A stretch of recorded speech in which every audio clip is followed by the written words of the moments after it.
Why did you click on this video, huh? You seem kind of suspicious. Unless you're part of the bros.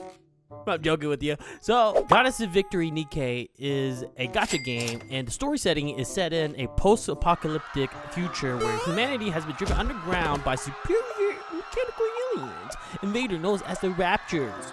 Pretty neat, huh? Story's pretty dope, and I'm pretty sure you're probably wondering, why am I talking about this game in the first place? Well, let me tell you why. I like the game. Honestly, I really fuck with the game. It's one of the few gacha games that I really fuck with. And before we continue on, hey, if you like what you see and you fuck with my vibe, hey, why not subscribe? It's free, right? And then also, Nikke, sponsor me. You don't even have to give me an account. I'm like, I just want a sponsorship from you.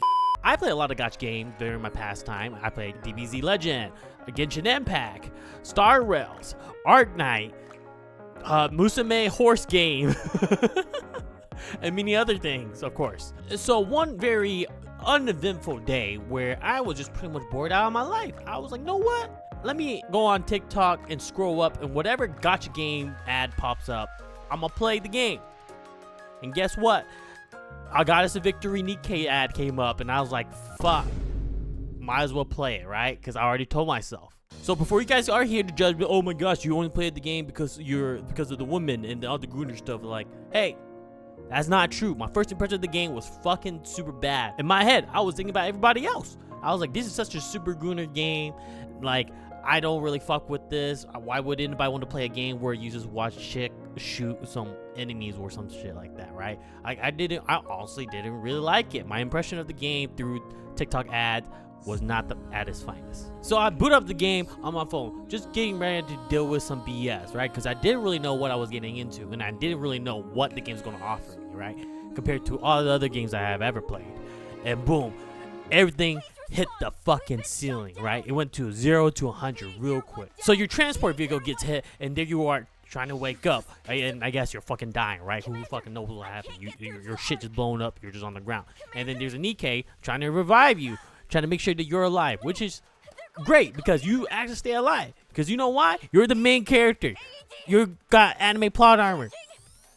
Dumbass. The Nikke that revived you, her name is Marian. She is super important to the story, and she's someone you should remember, alright? Alright? She's the GOAT, alright?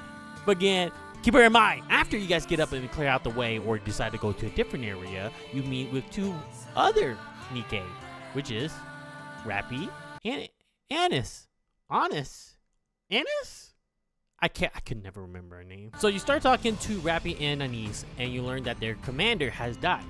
Did I forget to tell you that the success rate mission of combat mission are super fucking 0 to none? So during your conversation with them, there's these raptors that appears, and you guys get into a fight.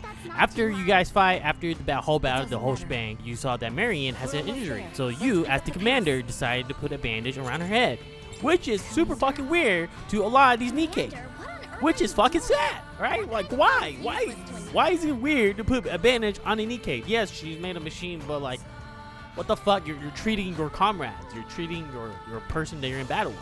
How is that weird? Then Anis comes around and tell you that it's super weird for commanders to worry about their Nikke, especially to apply first aid on your Nikke. I guess in this world, Nikke are treated super poorly because people see them as tools to fight off raptors, even though they're our last bet to fight against the raptors. It doesn't really make sense. So keep this in mind as well, since this big part of Nikke, of people see Nikke as nothing more than just weaponized tool just to be discarded, but not being treated as a human being, will come back in the story sometimes as well, which is super fucking like, wow, right? Oh my god. However, since you are the commander, you are the exception to that rule because you care about your Nikke. Because you know why? Because we're the protagonists. That's why I have a heart. I love these motherfuckers. What the fuck? So after everybody has collected their thoughts and their things, you decide to continue your mission, which is your mission is to find lost Nikkes and bring them back to the Ark, because the Ark is underground and it's a safe haven for humanity or humans or whatever it is. During your mission, Rappy received intel about your vehicles that you were on, and apparently it was shot down. It was a bomb that went off on the inside, and these bombs needed authorized Nikke to set it off. But that's weird, because the only surviving Nikke was Marian, who helped us. Here. Then all of a sudden, you see that Marian's eyes start to glow red, which means that she has been corrupted by the Raptors. And what happened to corrupted Nikkes?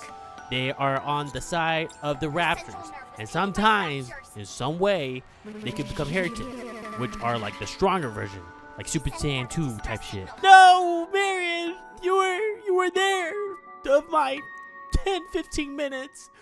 I already have a close bond and learned the lore. Why, Marian? Why? Everything just went south super freaking quickly. She sent out the signal, and all the Raptors learned about our location is coming to attack us. And we also had to fight Marian too, since she got absorbed or taken by one of the Raptors. After the battle, there's this cutscene that you watch, and it was Marian, you, Rappy, and Anise.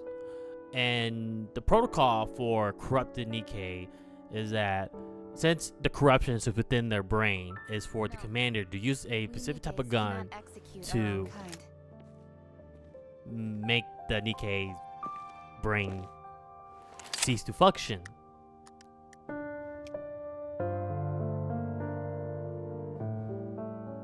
No time to hesitate, Commander. If we don't get this done, she will probably become an irregular soon. Commander!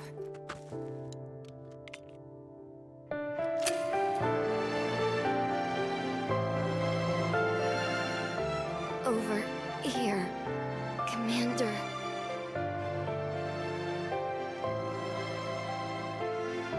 Commander.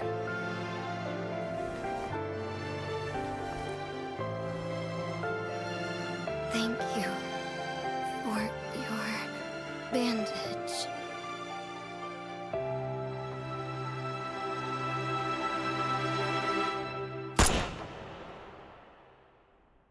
After witnessing that cutscene, I now understand how heavy and how story-driven this game really is. And I never felt so amazed and at a loss for words for such a game, especially from a gacha game. And my first impression of this game has been thrown out the window, and how I came to love this game.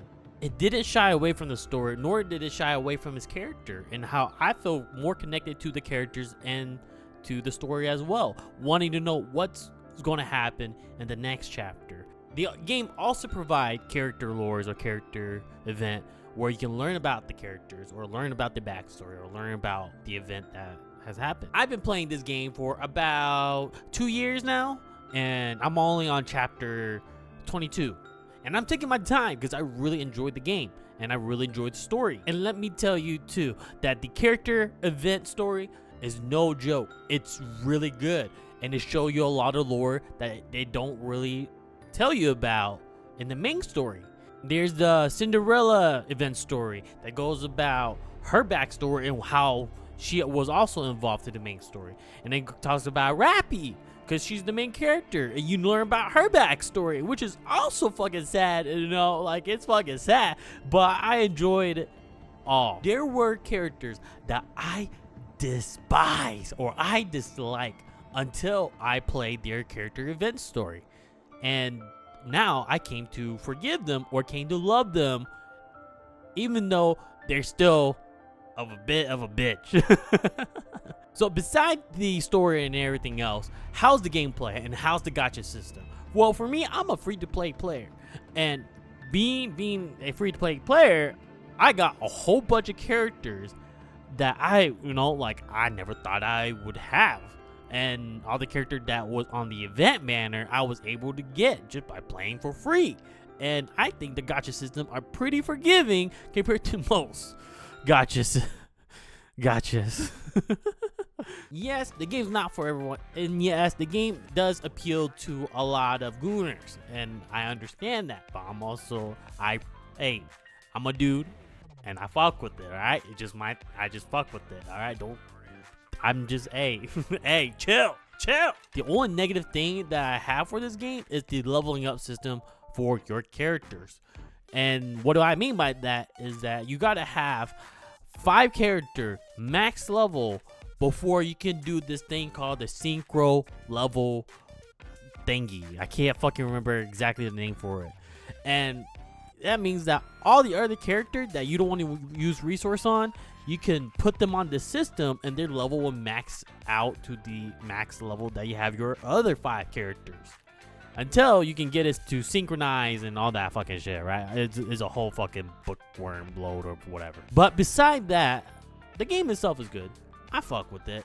If you like it, why not give it a try? If you don't, hey, it's not for everyone. I understand that. And also, Rappy, Cinderella are the best girls. All right, fuck you, fuck everyone that say they're not. All right, suck my dick, you motherfucker.